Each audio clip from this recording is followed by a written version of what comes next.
Chris Collins declined an invitation to that student forum.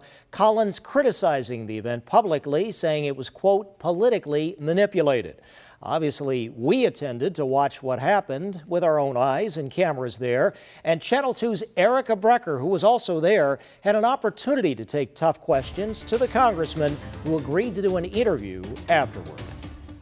Why not attend with the invitation from these kids? I would have been happy to go to Clarence High School and meet with the kids. I'm going to 2 high schools on Monday.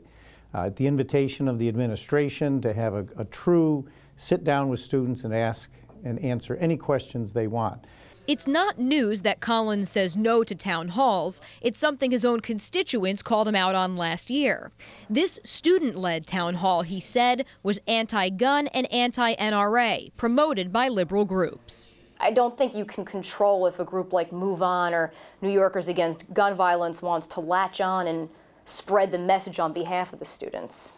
Well, there was no law enforcement there. There were no school administrators there. In fact, Buffalo Police Captain Steve Nichols was in attendance, but not part of the panel. The students did moderate it. They did select the questions. Do you take back any of what your campaign said at all about them being controlled by liberal organizations? No, I mean, it's clear. Brian Higgins chose the 2 people up there. What was my opponent? One of my 2 opponents up there was handpicked by Brian Higgins and his group.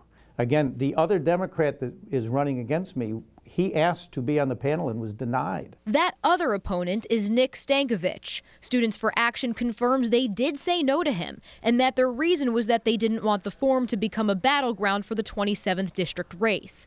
Nate McMurray, who joined Congressman Brian Higgins, is the endorsed Democratic candidate. The student group says they didn't want more than 2 Democrats and hoped Republicans would make up the rest of the panel, but they say Congressman Tom Reed, Senator Michael Ranzenhofer, and Collins all declined. Hoping I would come so they could boo and heckle, and I was not going to give them that chance. We offered the Channel 2 studio as a place for Collins and Students for Action to meet. Collins says he's not interested in meeting with what he describes as co-opted teens, but would visit their high school. It's the same students that want to meet with you. Well, I'm not going to meet with 4 students in your studio. Frankly, if they want to come sit here at this table, I'll see if we can't squeeze them.